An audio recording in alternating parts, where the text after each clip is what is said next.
Hey everybody, it's Innovision! Many of us love running SteamOS and other Linux-based gaming distros on our handhelds and gaming PCs, but the big drawback is game compatibility. Fortunately, Proton, the technology that provides the Windows compatibility layer in Linux, is a modular system. That means that in our Steam client, we can swap out various versions of Proton to improve our game compatibility, and in some cases, even provide performance improvements. In today's video, I'll be sharing a study I put together to help quantify differences between various Proton versions, specifically with a game that's been notoriously difficult for me to run ever since the early days of SteamOS back on the Steam Deck. I'll show you side-by-side gameplay comparisons, provide detailed analysis, and at the end, I'll show you how to enable these features just in case you don't know how. Stick around, cause you don't wanna miss any of it.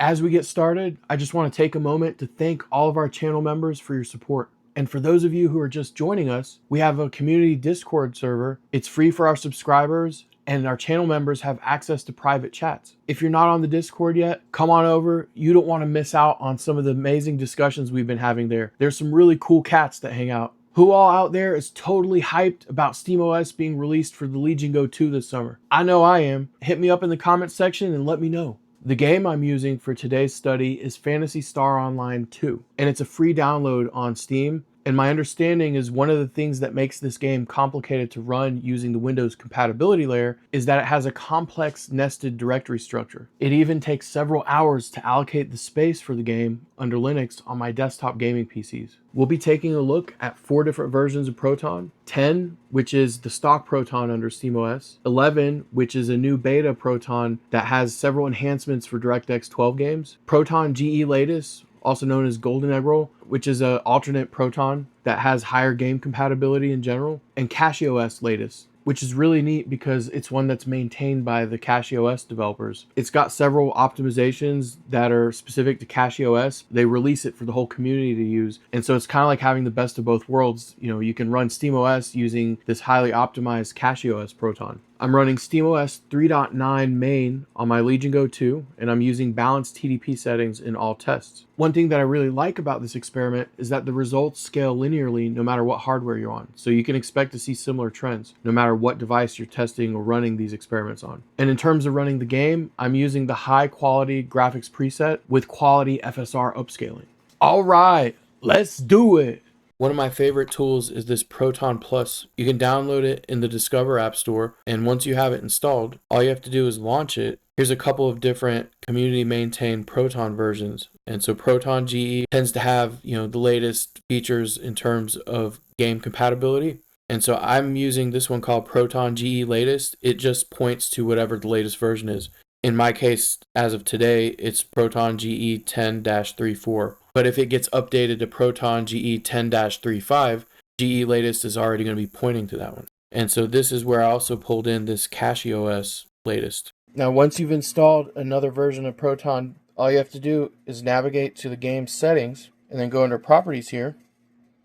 And then under compatibility, you'll select this option to force use a specific Proton version. And so once you click that, you'll get a drop-down menu of all the different Proton versions that you have available to use. Then you'd select the version you want to run with, and it's all set.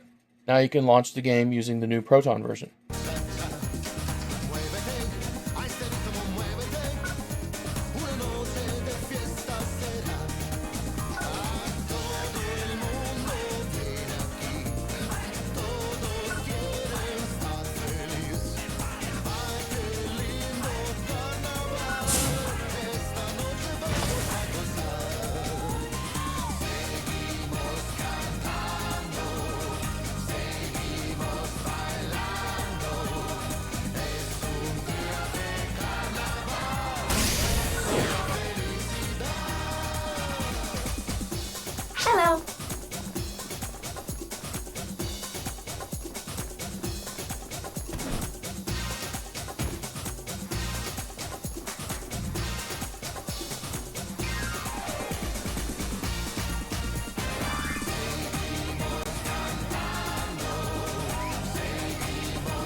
One of the reasons I started looking into all this is because while I'm playing Phantasy Star Online 2, I'd have beautiful frame rates and then all of a sudden they would tank. So it's just constantly oscillating between high and low frames, and it just made the game feel janky and not playable. Especially if there's a lot of network congestion, it's even more noticeable. I put together some charts to help visualize what's going on here with the various versions. And so what we have on the screen here is the average FPS across the various Proton versions. And so going from left to right, blue is the stock Proton, red is Proton 11, purple is Proton GE latest, which is 10-34 at the time of this video. And the teal bar is CachyOS latest, which is version 10, April 9th, 2026-SLR. We can see that Proton 11 definitely needs some optimization here, but Phantasy Star Online 2 is not a DirectX 12 game, so I don't expect to see a gain there. I am a little bit puzzled to see a regression there, but I know they're going to optimize this later. What's interesting is we see a 10 frame per second boost going to Proton GE or Cachy, so it's about a 10% improvement.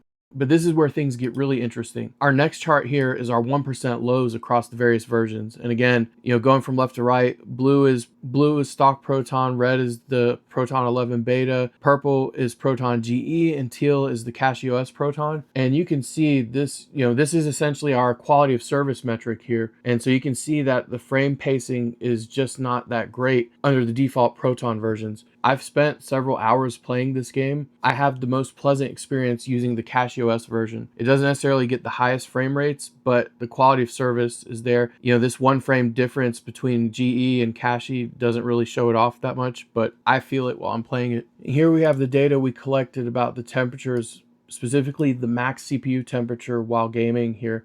Going from left to right, we have stock Proton all the way to the CachyOS Proton, and you can see that beta, GE, and Cachy seem to run a little bit hotter. It's very interesting that the stock Proton is running significantly cooler, so you could tell they've spent more time optimizing that one, especially for SteamOS. There's some stuff going on there. And here we have a chart for our max GPU temperature while gaming, and it's pretty consistent across the board. Interestingly enough, we see that the Proton 11 beta and CachyOS Proton have the lowest temperature. That 1 degree improvement is not a huge difference. If anything, it might just be variability or noise in the experiment itself. These were some very interesting results here. And if anything, it's making me more excited about the SteamOS launch for Legion Go 2 this summer. For anyone out there that's having difficulty running a certain game, or you're finding that your frame pacing might be suffering, try out some of these various Proton versions and drop a comment. Let me know how it went for you. Let me know what you enjoyed about the video, and let me know what you'd like to see next. It's your engagement that helps drive the community discussions and help motivate future videos. Until then, hit that like button, subscribe. That way you don't miss all the amazing tech, toys, and gaming tips we've got coming down the pipeline.